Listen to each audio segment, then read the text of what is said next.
Hello, everyone, and welcome to the Master Series, your guide to intelligent production, brought to you by Entertainment Partners. I'm your host, Natalie Nelson. In the Master Series, we focus on important issues impacting the entertainment industry and its workers through in-depth discussions with legal, tax, payroll, technology, and production experts. And today, our experts will be discussing the UK's recently ratified incentive program and how productions can benefit not only from the incentive, but the many resources available to productions filming in the UK. For over 46 years, Entertainment Partners has been at the forefront of the industry, continually investing to ensure our clients and their productions are successful. As a global leader in entertainment payroll, production finance, and production management solutions, our integrated cloud-based digital solutions support every phase of production. Our established and growing team in the UK specialize in product, engineering, service and support,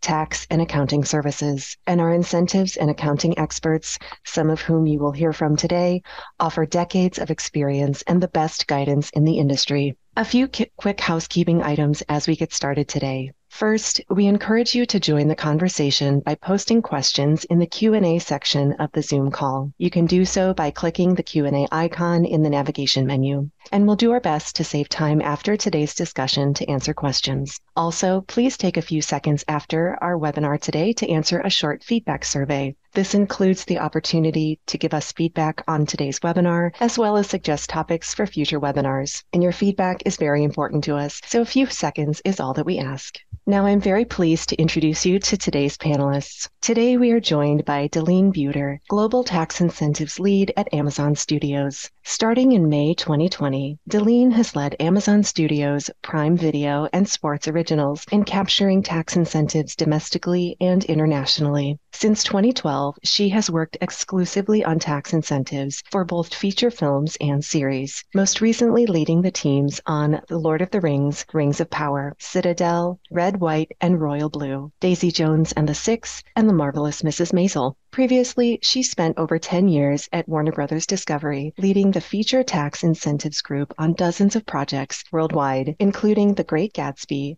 American Sniper, A Star is Born, Crazy Rich Asians, Birds of Prey, Joker, Ocean's 13, and The Lego Movie. After 6 years with WB Features, she was promoted to direct tax incentives for WB TV, working on many traditional and streaming series, including Ted Lasso, Riverdale, The Bachelorette, Superman and Lois, and You. Delene finds the combination of finance, legislation, and engagement required in tax incentives a perfect blend, energized by the growing field that will continue to shape where productions choose to film. Also joining us today is Chris Long, co-CEO and co-founder of Cedar Park Entertainment, along with partner David Ayer. Recently, he has produced the films The Tax Collector and The Beekeeper, along with the TV series Deputy. Prior to Cedar Park Entertainment, Chris served as a programming chief at Audience Network, which he ran for 18 years. Long is one of the few creative television executives whose resume includes scripted comedy, drama, non-scripted, music, sports, and documentary programming, such as the critically acclaimed and award-winning shows Mr. Mercedes, Kingdom, You, Me, Her, Religion of Sports, Loudermilk, and Hit the Road. Also with us today, we are pleased to welcome back Sam Collett, Senior Partner of FLB Accountants, an Entertainment Partners company. Sam has over 20 years of experience in finance leadership positions, including CFO and board director, and experience working with productions to support a range of finance and accounting assignments. Sam joined FLB Accountants in 2020 to help enhance and grow their offering in the media and entertainment sector, and he is currently managing clients with corporate accounting, production and post-production accounting, and UK tax incentive requirements.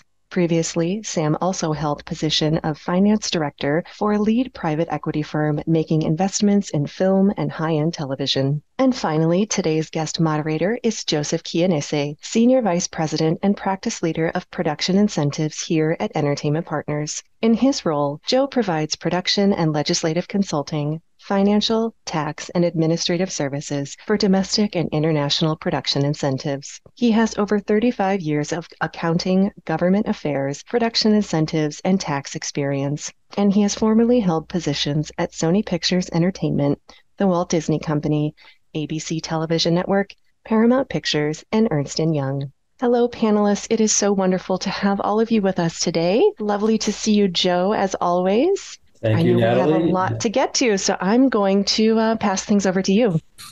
Thank you so much. Hopefully I'm on camera and everything's working. Great. Well, good day, everyone. Good day to those in the UK, those in the US, and from wherever you're watching. I'm always excited to talk about the UK and UK incentives. And hopefully, for those who haven't yet produced in the UK, you'll be very excited about it as well after today's presentation. So we're all in the middle of a strike right now, hopefully closer to the end. But like COVID, once this is over, we're going to be busier than ever. So I know most of you are either preparing budgets or about to start budgets. So I'd like to start off by just giving you all just sort of a general overview of what's going on in the world of incentives in general. Just very high level. For just 2023, like 2022, was a real banner year in the US and internationally with lots of new incentives as well as improved incentives. For sake of time, we're not going to get into those right now, but I encourage you to go to entertainmentpartners.com. There are a series of blogs that highlight those changes. There's also previous EP incentive newsletters that are on the website as well. I also encourage you, if you haven't signed up for our newsletter, to please sign up for it. It's a monthly newsletter that will keep you up to date with what's going on legislatively with incentives both here in the US and around the world. So jumping to the UK, and again, from an incentives perspective, some say pretty close to the perfect incentive program. The UK continues to be super busy.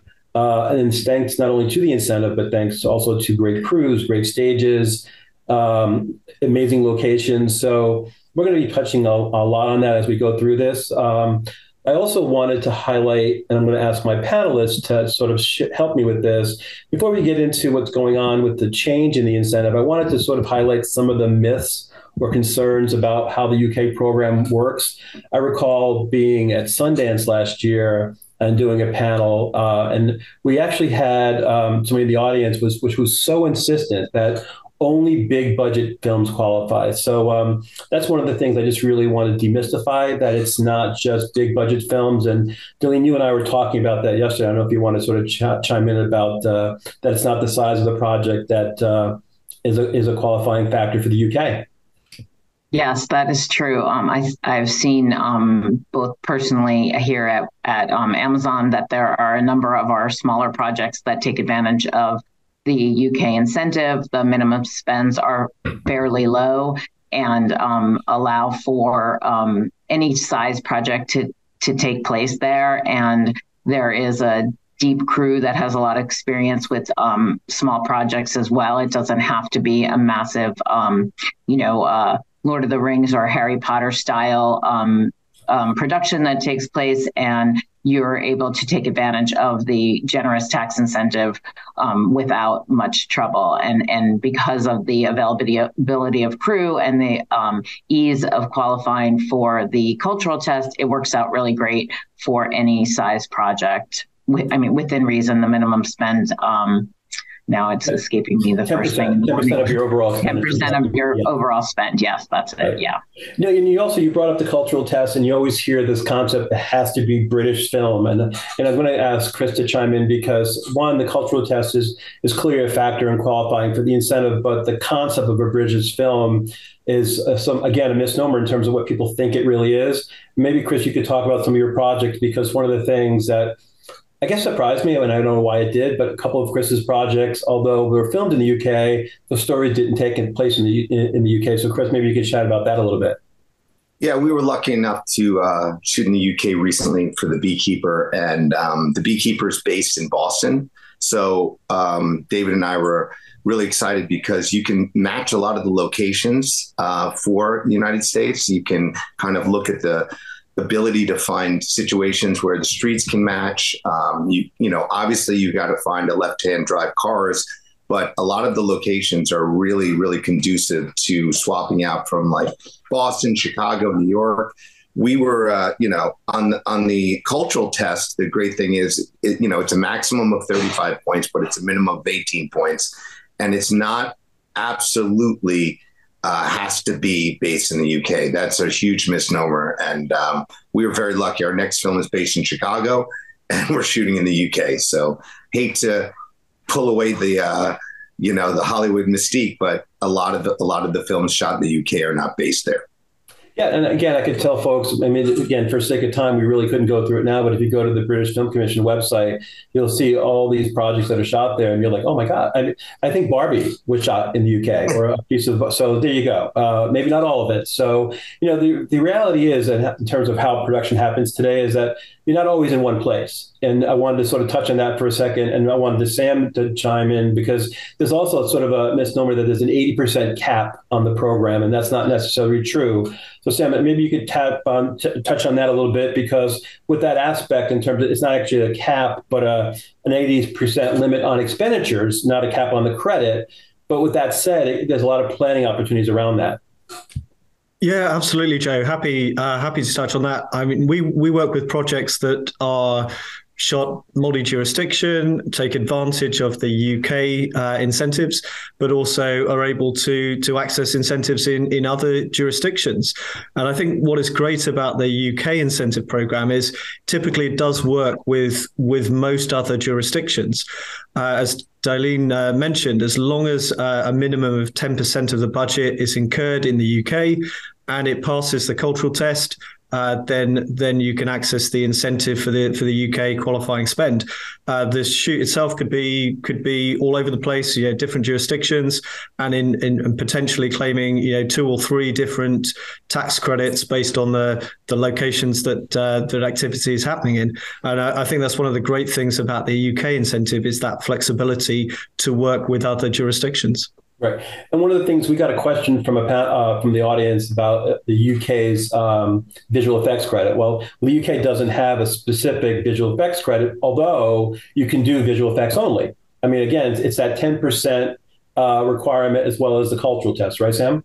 Yeah, absolutely right, Joe. As long as you're meeting those minimum requirements. Again, we can touch on some of the requirements based on features versus high-end TV. But if you meet those minimum requirements of 10% of the budget being incurred in the UK, used and consumed in the UK, then we've seen credits for just VFX and post-production where the shoot is in another jurisdiction, and just the post and VFX will qualify as long as you're meeting the minimum requirements. That's great. And so one of my favorite, not my favorite misnomer, but I'm going to love the answer. Only expenditures incurred in the UK qualify. And I know Sam used the term used and consumed. So either you or Darlene talk about what that really means, because I think this is one of the great and unique things about the UK. Yeah, I think. Oh, sorry. Sorry, that was my fault. That is one of the best things about it, because I know we see with our domestic tax credits in the U.S., there are a lot of hoops to jump through to provide the appropriate backup to say where the vendor is licensed, where the vendor is registered, so on and so forth. But in the UK, it is based on used and consumed. So you could manufacture something, somewhere else in New York, costumes, LA, whatever, wigs or whatnot, and bring them with you to the UK. And as long as you're using them while you're filming in the UK, that will qualify. And that is a huge thing and a huge bonus of the UK. And I think one of the things that people shouldn't be afraid of, and sort of touching on all of these things together, is that 80% spend number is really actually hard to hit on a normal size production. I say that in quotes, I guess, normal, but unless you're in a huge blockbuster type of a tent pole production, you're most likely not going to hit that 80%, or you might skirt close to it. So it really gives you a lot of flexibility in what you can do in other jurisdictions, where there are other shooting locations, particularly domestically, where it really makes it a challenge to go anywhere else. Even if you don't get the credit somewhere else, it makes it hard to even do a unit somewhere else without endangering your main credit. So I think the UK is really marvelous that way, in that it goes back and forth and lets you be sort of flexible and pick up different locations. So, and the used and consumed obviously is a huge bonus. Right, I agree. Another thing, and it's not necessarily untrue, but I think sometimes people get confused by this, and Sam, maybe you can talk about it a bit more and how FLB can help, but you must have a UK company to apply for the incentive. While that's true, that's not as complex as it may seem, right, Sam? Yeah, indeed. I mean, setting up a UK company is a relatively straightforward process. It can be done same day. It's an easy process to navigate. I would say, use advisors, which can absolutely help. I mean, FLB. If I talk just very briefly about the kind of services that FLB accountants provide for productions, we provide from an accounting perspective all of the services that a production would require to operate in a compliant way and to access the incentives in the UK. So from an annual perspective, we can handle annual accounts, tax returns, audit if required. We then have a broad range of services to support the productions themselves. We have production and post-production accountants that can be drafted into the crew to help with the shoot itself. And of course, the topic for this webinar, we have incentives experts that can help with structuring and answer questions on how to utilize the tax incentive to the best of their ability. What I would say is my only recommendation for any studio looking to shoot in the UK that hasn't for a while is just speak to an expert, speak to an FLB. There are other firms obviously that do this as well, so that you're structuring things correctly and ensuring contractually everything is set up in the most optimal way up front, especially if it's multi-jurisdiction and you've got some complexity in where the shoot is occurring. But there's plenty of people, FLB included, that can help make sure that from the outset things are set up in the best possible way. That's great. So before we actually get into the incentive itself, there's just a couple more points I just wanted to raise. And I'm going to ask Chris to talk about this. And one thing you sort of hear is it takes forever to get the money back from the UK. So Chris, as an independent producer, I know how critical getting that cash back is. While a larger producer may have the ability to wait, that's not something that an independent producer has that luxury. So have you had any issue or timing issues with regards to getting the money back in the UK? Because it's my understanding it's very quick. Yeah, I mean, you get it extremely quick, within 6 to 8 months. Usually, a lot of the jurisdictions take well over a year, some 2 years. And being able to have that money back immediately enables you to get a lot more done, and you're not borrowing as much as you need to because you're going to get the money back.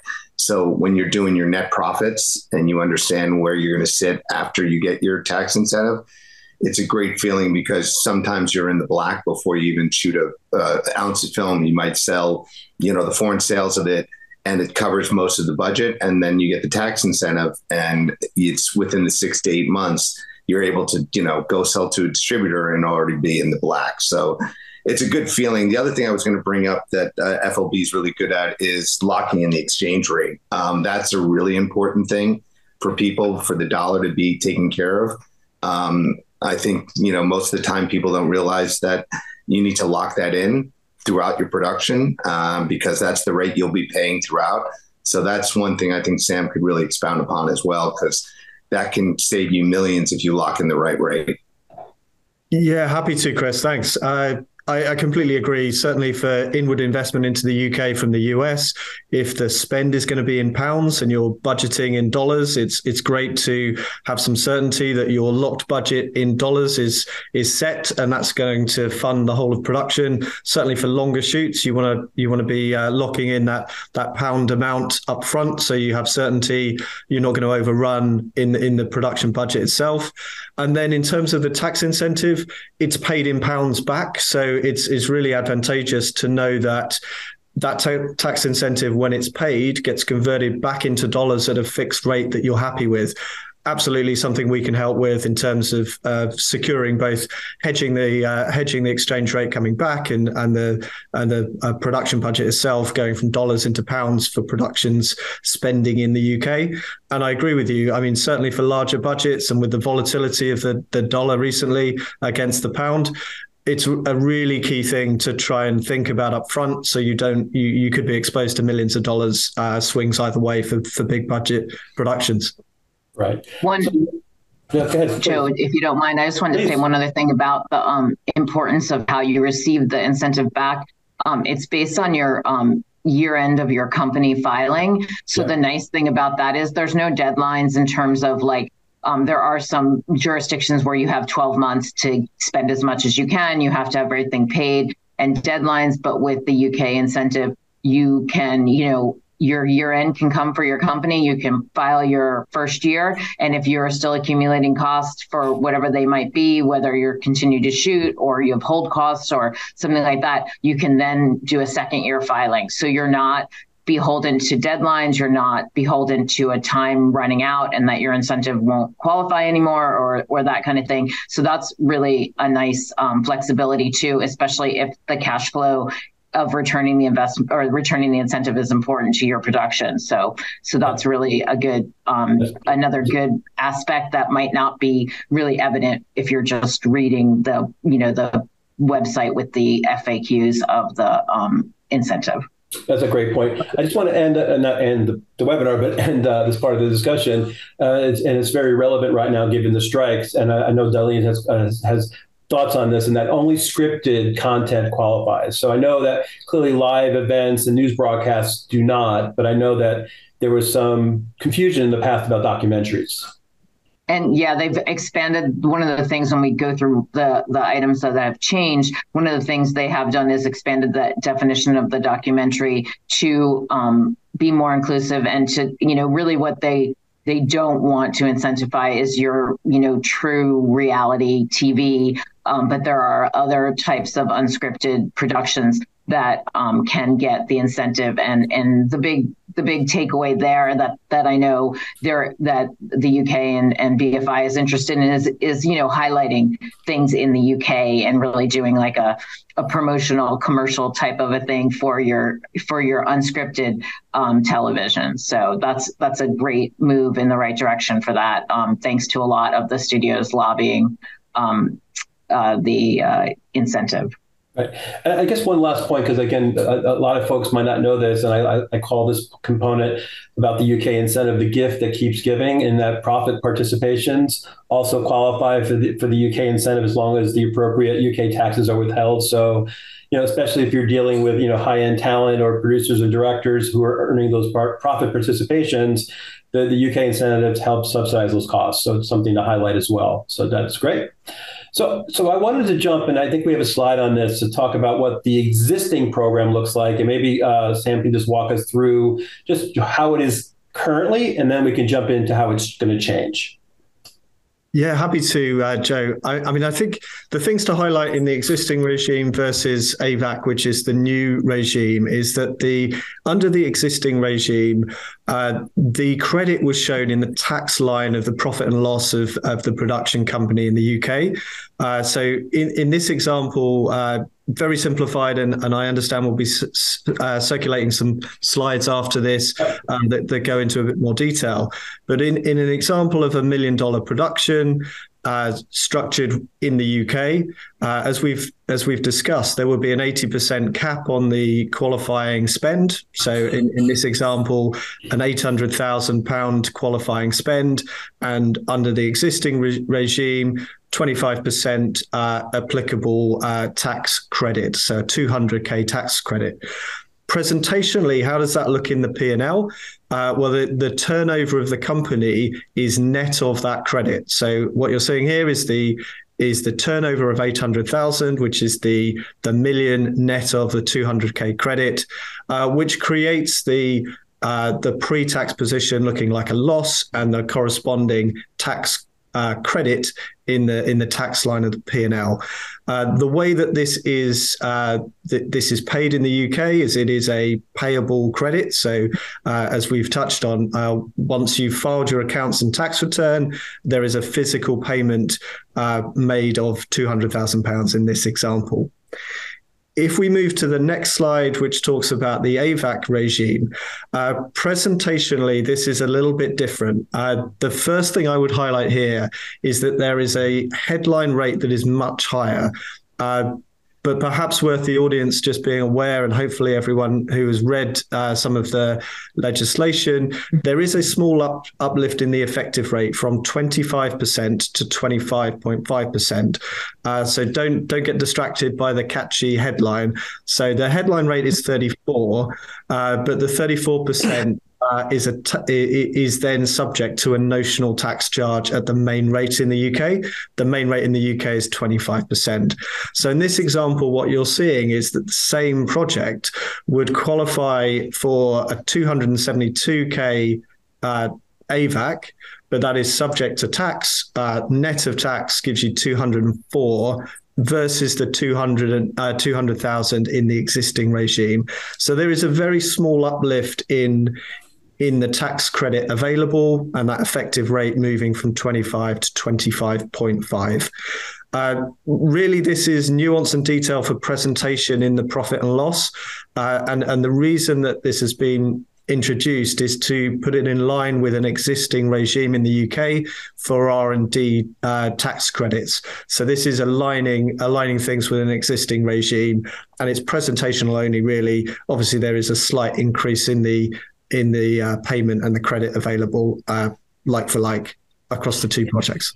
So Sam, one question I'm sure you're getting a lot as well, and I know I'm reading a lot, is what happens if the UK corporate tax rate changes, especially if you prepared a budget and you have an anticipated credit you plan on earning and the tax rate changes. Is there any sort of thought or precedent around what if that happens? Or if, we can't say when, so if that happens. If that happens. So we have asked HMRC that very question, Joe, so we're in dialogue with them on the kind of intention here.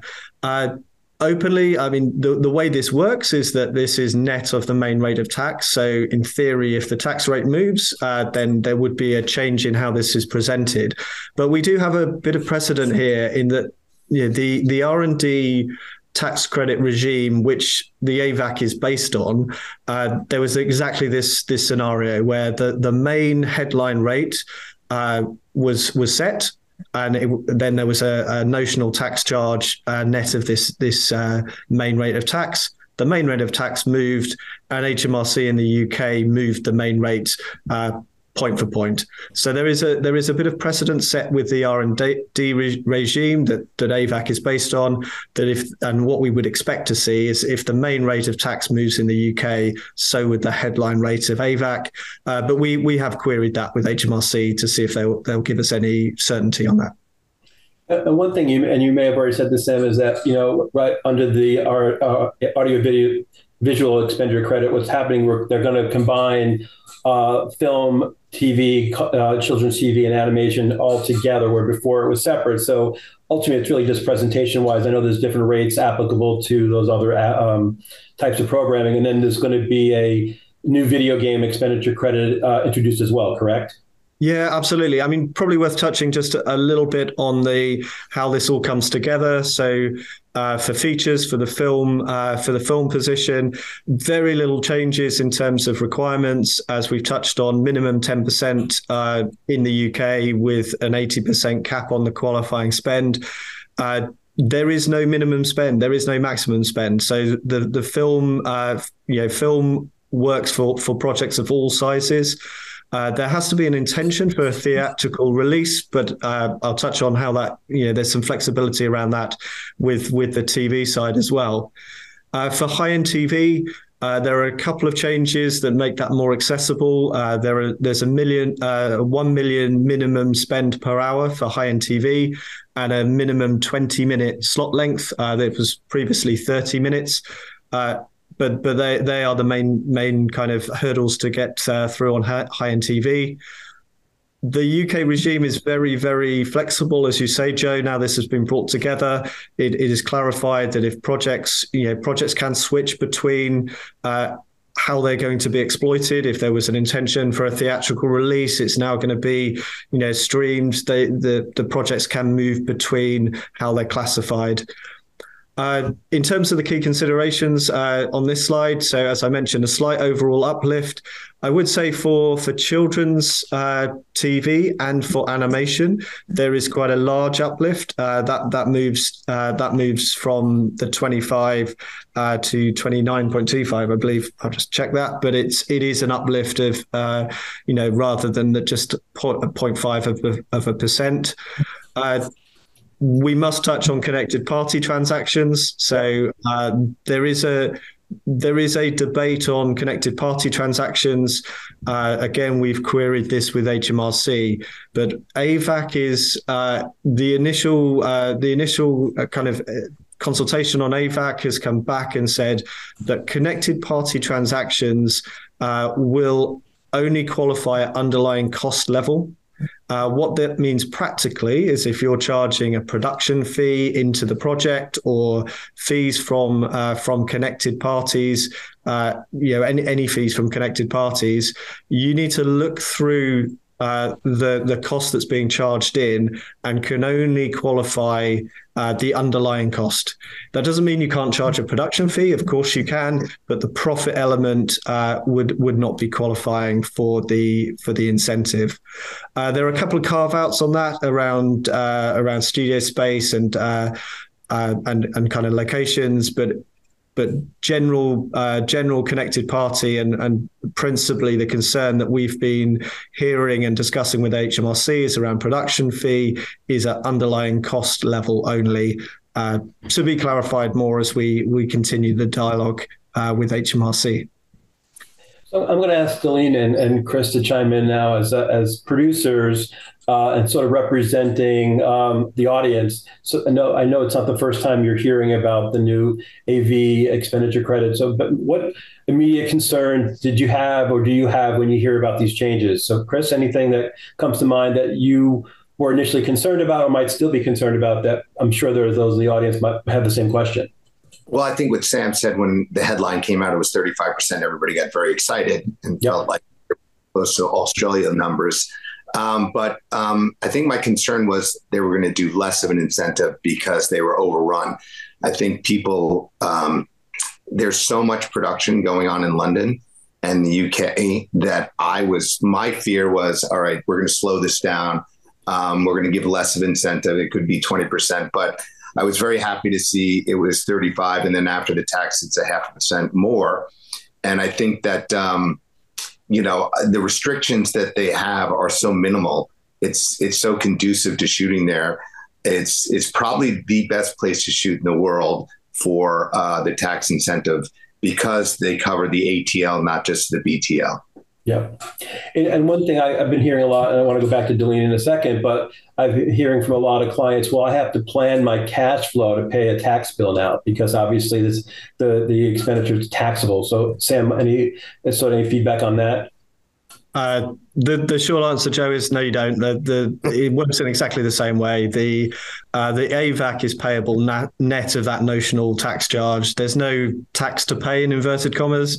It is still a payment, but it's net of that notional tax charge. So no kind of worries from a cash flow perspective. Delene, anything that jumped out to you when you first heard about the credit or as we're going through it now that concerned you or concerned you? I mean, I think the jump in the rate and everyone getting so excited about it was somewhat entertaining. But the thing is, at least, staying the same and going up 0.5%, I mean, we'll take it, right? I mean, as we see other jurisdictions paring things down.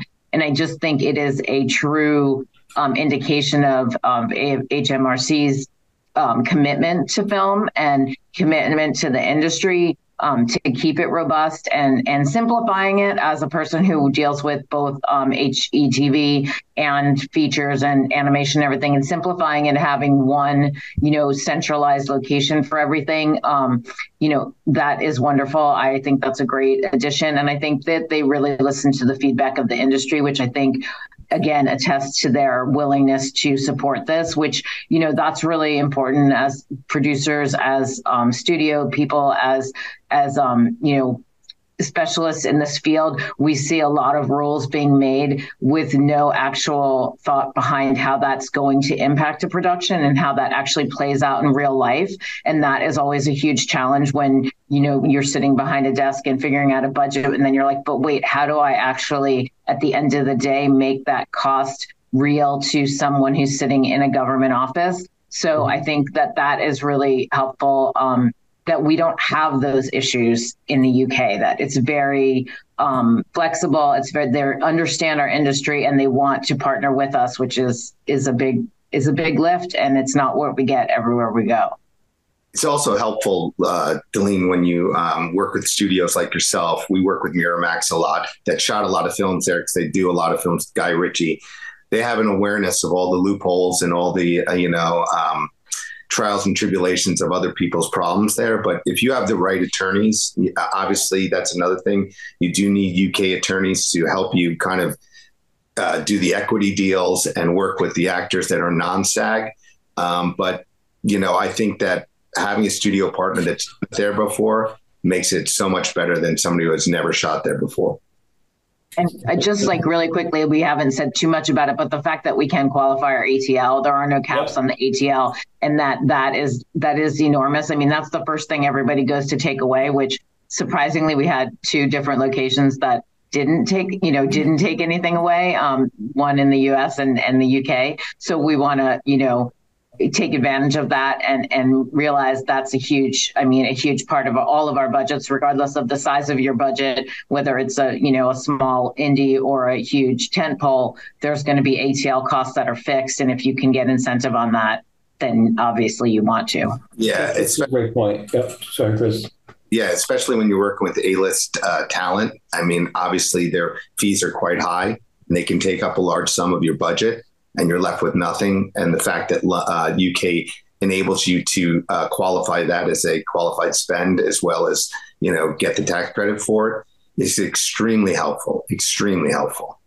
And as I said before, then you also get the participation at the back end to the extent you have to make those payments. No, I was going to just jump back to what Delene said, because you just take it for granted about the UK. We didn't even highlight ATL, but basically the UK allows ATL, BTL, residents, non-residents, and it's always been that way. There's never been a risk of it going away. So I don't even bring it up half the time because it's just it's there.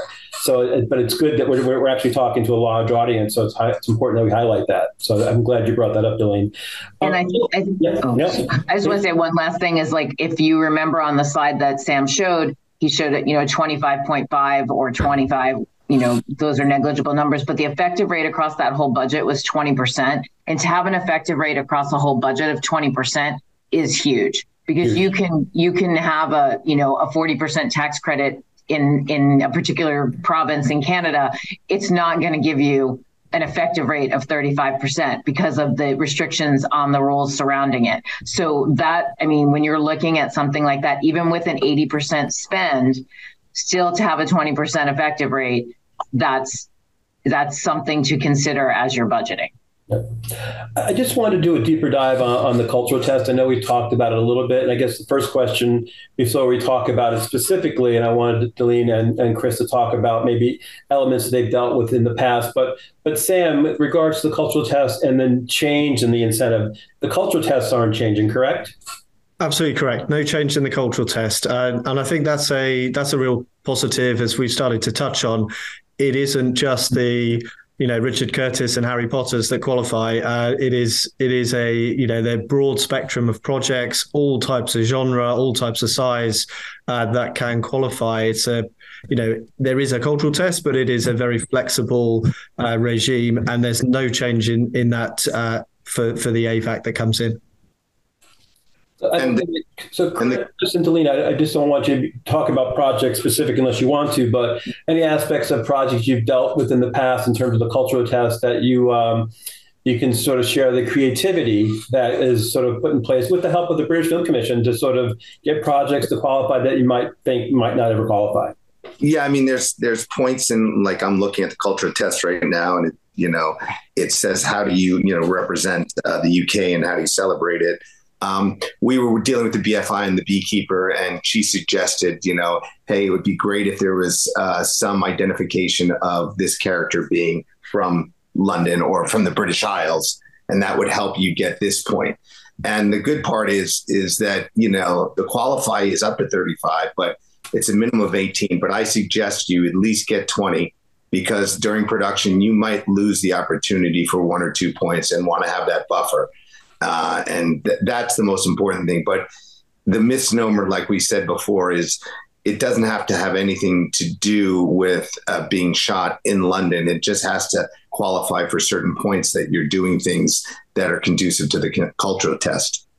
And I think also, like, one of the things is that it's not weighted heavily in one area or another. So you can get points for someone below the line in, music or in post, or it doesn't have to be lead cast 1 and lead cast 2. And, in high-end TV, you can get, if you have multiple directors, you can get points for, they don't have to direct all 8 or 10 episodes or whatever the case might be, 16 episodes. You can have it on a number of episodes. So I think they're really flexible in that respect. I mean, I think I'm not looking at the test exactly, but like you even get points for it being in English. So I mean, like there is a lot of latitude there. I mean, for the most part, most of the people probably watching this project or watching this webinar right now, we're producing mostly English speaking projects from the US. So I mean, right there you get a fair amount of points just for producing in English. So they really do want to work with you and make things qualify.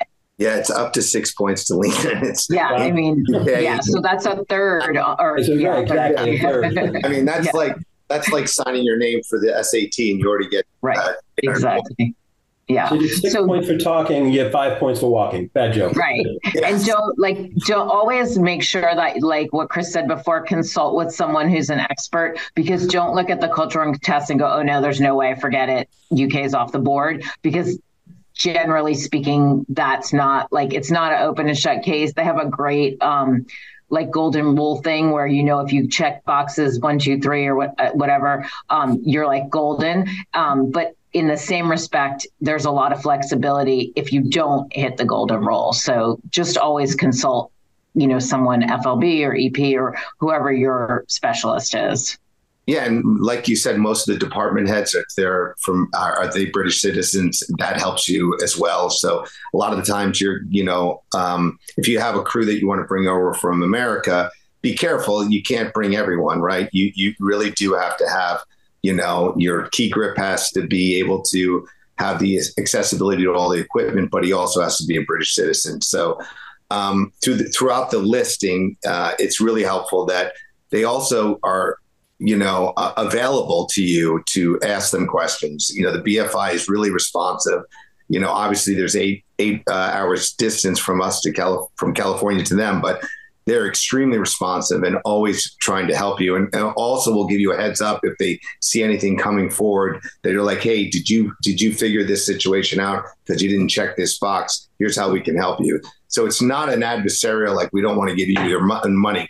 It's in some parts of this world, it becomes very adversarial. It's like, you're trying to apply for a visa, but here it's really, really helpful and, very friendly. I was very surprised how friendly they were about helping. And don't they have people on the ground in LA, Joe? Am I remembering that correctly? There's a BFI office here in LA. Cyril here. No, the British Film Commission are great, led by Adrian and Samantha in the UK. And then you've got Katie and Cyril here in Los Angeles. In addition, you've got the British Film Institute. You have the Production Guild in the UK. Then you've got Screen Skills that are helping sort of train staff. Sam, you could probably rattle off, in terms of resources in the UK, including yourself and your team. Yeah, as you mentioned, Joe, I mean, there are a number of institutions, guilds and institutions like the BFI and the BFC that are all. I couldn't agree with you more, Chris. Everybody here in the UK is here to help. The media and entertainment sector is a huge growth area for the UK. All of these institutions want to make great projects in the UK, and they are here to try and make stuff happen and make projects fit. And likewise, professional advisors like FLB and entertainment partners can help navigate. If you've not worked in the UK before, then we're here to help. Yeah, I mean, one of the things we did on a location was we shot at a live courthouse, which I was extremely surprised that we were able to shoot inside. And it was not a huge issue. Locking down streets wasn't as hard as it is like in LA. It seemed that everybody wanted to help monetize this business opportunity in the UK. Chris, Sam, I wanted to ask you a question that I know that came up when the rules were first announced, and I think it was recently clarified, and I think it was mentioned at some point that TV production fees were going to be subject to further review. I don't know if that's been clarified under the recent review by HMRC. Yeah, it's still. I mean, this is an area where we've asked for clarification and are in direct dialogue with HMRC. This touches on the connected party spend that I mentioned earlier. That if you read the rules at face value, it appears that a TV production fee would be classified. If it's a connected party, would fall into this. Into a connected party gap, and you could really only qualify for the underlying cost looking through that production fee. It doesn't mean you can't charge a production fee into the budget. That's absolutely fine. But it is just about the element of that production fee that would be qualifying. We have asked the question, and I think there's going to be further clarifications when the full legislation is released. So it's watch this space.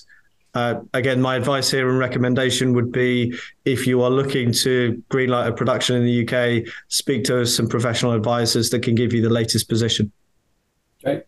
We started talking about the UK infrastructure and sort of stages, and sort of the need for stages especially when the strikes are over. So maybe all three of you can just touch on sort of the availability of crew, the availability of stages, the vendors, in terms of, because the UK again has such a strong support network. And I do want to sort of mention also that we're going to be doing another webinar on October 19th, where we're going to be focusing on production sites, services, and studios in the UK, and we're going to be focusing on all the regions. But I mean, Sam, I'm looking at you right now, so maybe you can just sort of share in terms of your thoughts around crew, stages, and vendors. Yeah, I mean, if I look at stages, obviously in high demand, but if I look at leading indicators in the UK, there is huge investment in building more stages, not just in the southeast of the country, in all over the country. We're seeing stages being built in Wales, in Cardiff. 5 miles from our offices or less, we've got a huge new development called Shinfield Studios. I think there'll be 20 stages eventually, and that's over the road from our offices. We are seeing studios popping up all outside of London. So I think a lot of people think just about the large stages in London, the Pinewoods, Leavesdons, etc., and shooting in London itself. But actually, quite accessibly outside of London, within an hour or two, you've got a whole swathe of new stages that are either built or in construction to meet the growing demand for the UK. I think in terms of talent, both above the line, below the line, hopefully the UK crews speak for themselves. That this is a rich industry. We've got some really great crews, and it is an industry that is being supported. We're trying to bring people through into the industry across all departments, and that's I think a good positive for shooting in the UK. Obviously, the third pillar to this is the incentives that have been really stable for a decade plus, and now the AVEC really is the government's commitment to continuing that incentives. I love you said third pillar, because the term we hear in the U.S. is 3 legs of a stool, right? All 3 legs to keep it standing up, right? Yeah, absolutely. I think it's a good point that you made, though, also that it's not just England. Like, you have Wales, you have Northern Ireland that can be supportive of this incentive. And like, when you're looking for other, physical locations, you can move to Wales or you can move to Northern Ireland, and you're not jeopardizing your incentive. You're not having to put another application in for something else, as you would domestically moving from, California to New York or wherever. So I think that's a huge plus. Like you said, the crew, I've never heard anybody come back and say that the crew in the UK wasn't wonderful. So I think that that's great. Obviously, the demand for stages are there, but I think Chris has filmed a lot in the UK where they didn't even need to use stages, and they did practical locations and found great resources there. Yeah, I mean, great point, Deline. Sorry, I just wanted to make one comparison. That one thing about the UK is that you don't have stage requirements. You have some jurisdictions like New York where you have a very strict stage requirement. You don't have that in the UK. Yeah, I mean, the great thing about the UK is, like I was saying before, is that it's very amenable to matching locations. We did about 6.5 to 7 weeks on location and 3 weeks on stages. And the locations matched perfectly. We were, I'll just read some of the places. We were in a farm in Austin and in Castle. We were in Dunsford, and we were in Ditton Park. We spent 10 days in Tyringham Hall, which was this huge mansion that they let us shoot at that matched for Newport, Rhode Island. Obviously we used part of downtown London as a match for Boston, which was pretty close to the match when we went and did our scenic shoot in Boston, and David went and did aerials. I was pretty surprised when we cut from the high to the low. It looked pretty much the same shot. So wow. It's really helpful. The one thing I want to say about the cruise is it's so refreshing that it's third and fourth generation of doing the same job. So we had a key grip whose father did Fury for David. And his grandfather was doing movies in the 50s and 60s. So there's this lineage and this pride that they take in their jobs that is a little different. And it feels like there's so much incentive for them to do well that they're not looking at it as a job. They look at more as a career. And it's really impressive because once you get on set, everything moves very smoothly. Everybody's very professional. The ADs are amazing here in London. The ADs are amazing in London, not here. In California, I wasn't disparaging anyone. But yeah, it's really, really refreshing when you get on set and how smoothly it works. And, you just have to learn their ways. They don't really like overtime. So they do a 10-hour day and you do French hours on the catering. But as long as you have a good rapport with all your department heads, you can go up to them and say, hey, we're going to go 15 minutes, 20 minutes over. They're like, no problem. But it is, to them, they work very hard and they want to be respected and taken care of. And as long as you have that good rapport with them, it works out really well. Well, an hour always goes quickly, and I wanted to bring back Natalie because I know there's a bunch of audience questions, and we always say to the extent we don't get a chance to answer them here, we'd be happy to answer them via emails after the webinar. And then also Sam pointed out that there are going to be takeaways from this that will be circulating to everyone who's registered for this webinar. So Natalie, what kind of questions do we have out there? Got a lot of questions. Thank you, Joe. I'm going to start with 2 questions for Sam because these are related to budget. So the first question that we got is, how many days do I need to shoot in the UK to qualify for the tax credit? So Sam, can you give some context about minimums and go back to that qualifying expenditure for us? Yeah, sure, Natalie. Very simple answer. There's no minimum day requirement for the incentive. You have to meet the minimum 10%. So, I think if you're doing a long shoot in the US and it's 1 day in the UK, perhaps not. But there's no day test at all in the UK incentives. All right, wonderful. And then we got a question about what is the effect of if you have a show and you've already shot your pilot episode under the old system, but we now have a new regime going into effect. How does that affect your series, or does it affect your series? Complicated question, potentially. It depends without dodging the question. So if a series has been commissioned, if a pilot's been commissioned as just a pilot, and then the series is a separate commission, in theory, there's a transition period for the AVEC. So you might have the pilot under the existing regime. If you get commissioned for a whole series, if that's running into next year, you may want to put that under the new regime. If it's a single commission, there are options to transition between the regimes during this interim period. Get advice on what's best for the individual project would be my recommendation there. All right. Thank you. Joe, I'm going to come over to you. So we have seen in North America that diversity and hiring practices are becoming components of incentives. So can you tell us, is that happening in the UK? Is that something that is only impacting the US?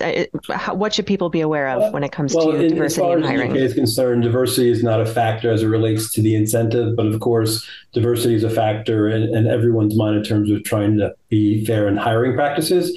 In the US, it's definitely happening more. You've got states like New York, and Illinois that require diversity reporting, and you've got states like New Jersey and even California to a limited extent that actually incentivize the hiring, diversity hiring. So it's definitely something that's continuing to evolve, and it's great even in the training areas how there's a lot of training being focused on diverse communities to allow them to learn and enter the industry as well.